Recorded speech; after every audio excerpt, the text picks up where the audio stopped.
lovelies, and welcome back. Well, it's been a long time no cook. Alright, today, Devonshire Scones, mate. Alright, this is one of the oldest recipes I own, and it's really good because it's just all cupboard stuff, so they're really easy to make, pretty cheap. Okay, so the first thing we do is preheat our ovens to 220 degrees Celsius. Now I'll write the recipe below as I always do for you. Now I've got out a baking tray. You don't have to use the baking paper if you don't want, but I've got baking paper on there because my trays are getting a bit crusty. Okay, so what we need is, we need instant milk powder, self-raising flour, 125 grams of butter chopped up, some caster sugar, some salt and some water, and that is all we need, my friend. First thing we do is we get a large bowl and we want to sift 4 cups of self-raising flour into it. Then we add a teaspoon of salt and we just mix that through.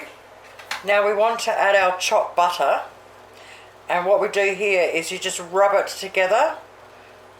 So you just get your fingers and just keep squeezing and rubbing and squeezing and squeezing and squeezing until your hands all cramp up. And in the end, we should have what looks sort of like breadcrumbs. Now we've got our flour resembling breadcrumbs. See how it's like that now? Alright, we want to put 2 tablespoons of caster sugar in there. I want to put 3/4 of a cup of our instant milk powder.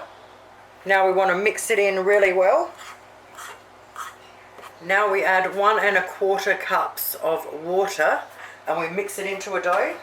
Basically, once you've mixed it like that and there's no anything dry left, you can dump it out onto a floured surface, or I like to just do it in the bowl, so I'll just sprinkle a little bit over to get my hands on it. Sprinkle again.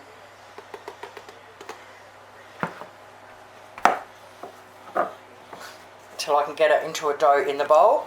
Now, because if you've got a really big bench space, you can chuck the whole thing on there and roll it out. But because I don't have a big bench space, I'm just going to like do a third at a time. And now when it comes to these, you can make them as thick or as thin as you want. It does not matter. The only difference is the amount of time to cook them, alright? So I like making pretty big ones, of course. Bit of flour on the pin.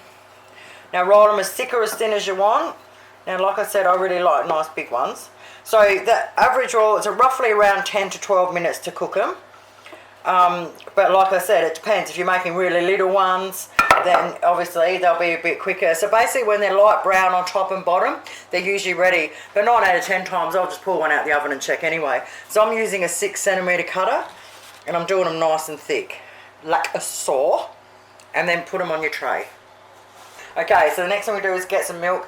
You can either get a pastry brush or just use your fingers if you don't have one, and just rub some milk onto the top and then whack them straight into your preheated oven. Alright, I already broke one open just to make sure. Yummo! Alright, they took exactly 12 minutes for the big uns. So everybody's oven's different anyway, so make your first batch up. You know exactly how long they'll take in your oven, and then you can just do them the same forever and ever. Okay, so there's one thing I do is normally I get a plate out, I'll put a tea towel out, I'll put them all in there, wrap them up with a tea towel, take them over, everybody gets them with with the butter, or I'll let them cool down and I'll do them with the jam and cream, mate. Oh yeah, baby. Well, there you have it, my friends. Definitely give this one a crack. The kids will love it. School holidays, perfect time for it. Cheap, quick, easy, awesome. Alright, so this week I'm going to smash out as many recipes from the cupboards and stuff like that, some cheap budget stuff, because I don't really have a lot of fresh stuff. And then next week, hopefully, we can get our wok on and we can do a few stir fries, which I'm pretty excited about too. So I'll be back really, really soon. Have yourselves an absolutely awesome day, and thank you for watching. Bye!